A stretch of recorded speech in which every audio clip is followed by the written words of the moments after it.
So it's like a fertility thing. Yeah. So. And who takes it? The woman. Yeah. So Rachel got to do that. Reuben's dudaim, his mandrakes. Yeah, brought them to Leah. Rachel said to Leah, "Please give me some."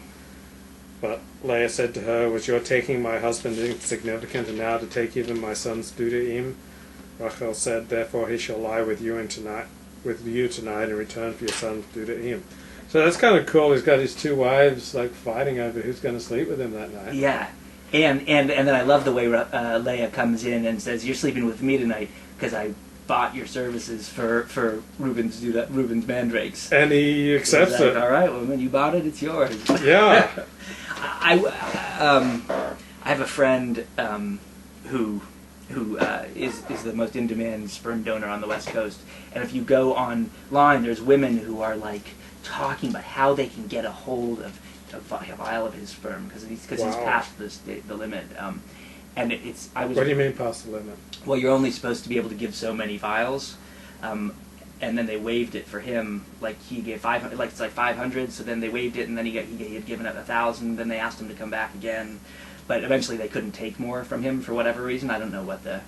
And so the women are getting really catty and trying to identify like where they can get. And I was just thinking, I was reading, and I was like, dude, you win. You won the evolutionary game. Like women like clawing at each other for your sperm, like And Jacob's gets a little of that here.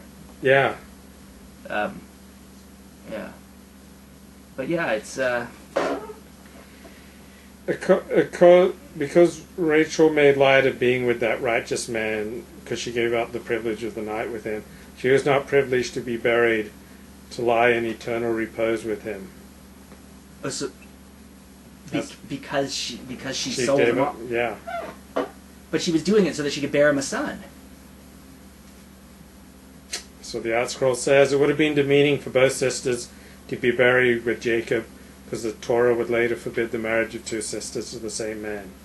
In choosing between two supremely righteous women, a lapse as relatively minor as Rachel's in this instance was enough to tip the scales in Leah's favor. Wow. Huh. That tells you something. That's tough. Rachel really did have it hard, being so beautiful, and then Leah just wins and wins and wins. And when it says Leah went out to meet Jacob and said to him, "It is to me that you must come tonight because I've hired you."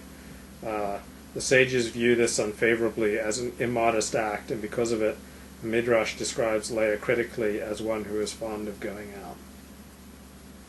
Fond of going out. Same thing they said to Dinah, that she went out. Right. And Dinah is like mother, like daughter. That's right. Wait, so what does going out mean? Well, just going out. I mean, you should be staying at home cooking and cleaning. But she went to meet Jacob in the field. Oh, so the immodest act was that she went out into the field, or that she said, "Hey, I bought your putts for a night." That she went out. That she went out, so she should not have left the home. Yeah. But women are full human beings too. I mean, they need you to. Think so? I've said before, women need to. You sure? I believe it. Yes. Okay. No, but I mean, I've said before that women need to skank it up occasionally because it's natural and it's healthy, and like they can't, and it expresses something that's in them, and you ought not suppress that. But like, this is like women can't even, they can't leave the home. I mean, that's just, it's not reasonable. It's not realistic. You end up with a horny housewife who screws the mailman. Right? Yeah, I think it's a little tough to say that she was immodest for going out to meet Jacob in the field. But going out also sounds to me like, because Dinah went out to check out the guys of Shem, and it sounds to me like going out is a euphemism, like to know a woman is to sleep with her. It sounds like going out is a some kind of euphemism for, I don't know, like for liking sex or something, like, or wanting. It's being too bold and not knowing their place. Yeah. That's a problem with a lot of people these days. They don't know their place. They don't know their place. That's the problem with Jews. This beautiful female convert to Judaism said that's the problem with Jewish men. They don't know their level. Interesting. Because they're raised by mothers who said you can become president. Yeah. And so they don't know their level, and they don't realize that this woman is like out of their league, and they go up to her anyway. Right. I think there's truth to that. But I think I don't agree with the way she describes it. I think there's the confidence they have is fine. The problem is that they don't know their limitations. Don't know their place.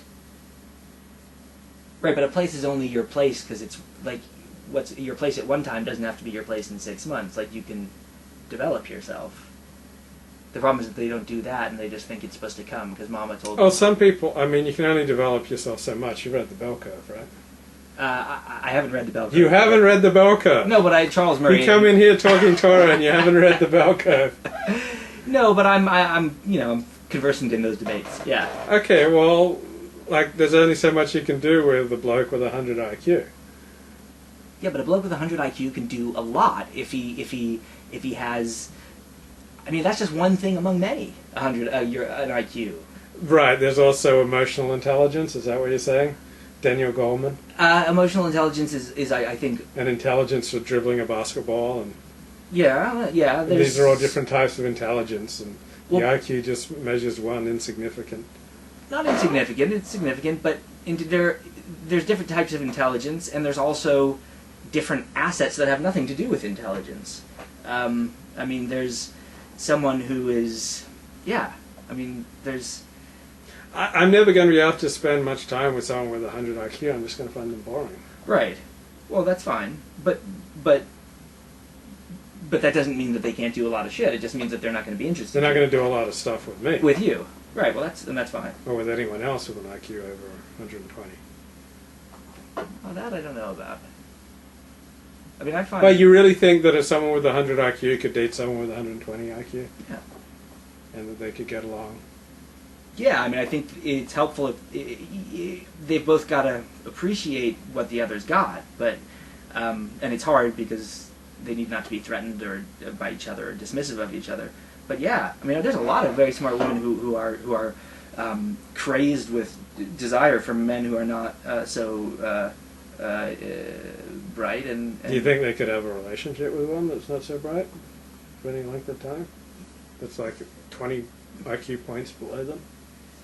Yes, I think a man who knows himself can keep a woman of much higher IQ in check pretty easily. Yeah.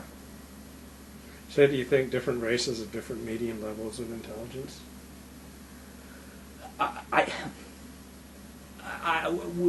With IQ, there's just no. It's not debatable. The results are what they are, and there's certainly a great deviation in people from different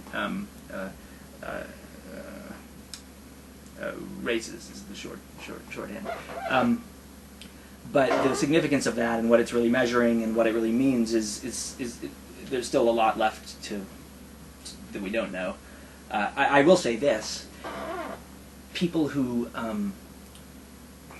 there's a certain kind of knowledge about how life works that I find desperately lacking among Jewish males, and that is Jewish American males, not Jews from Iran or whatever. But that if you meet people from kind of ethnic communities, working class communities, guys from there, and it's like they have access to this whole world of knowledge that's just totally beyond the awareness of guys from, usually most guys from my background. And I think that's real. I mean, I think it's I don't think that's genetic or racial. I think it's well, I don't know what it is. It's class. It's class, but even the working class know how to change oil. Right. Yes. But they know how to. They know people, kind of. They know how to get rid of their wife if she's starting to bug them, OJ style. Yeah, and they know how to sleep with your wife. Like, I mean, they know how to because they know how to get your wife out because they know how to be men and they know what men are and they know what women are.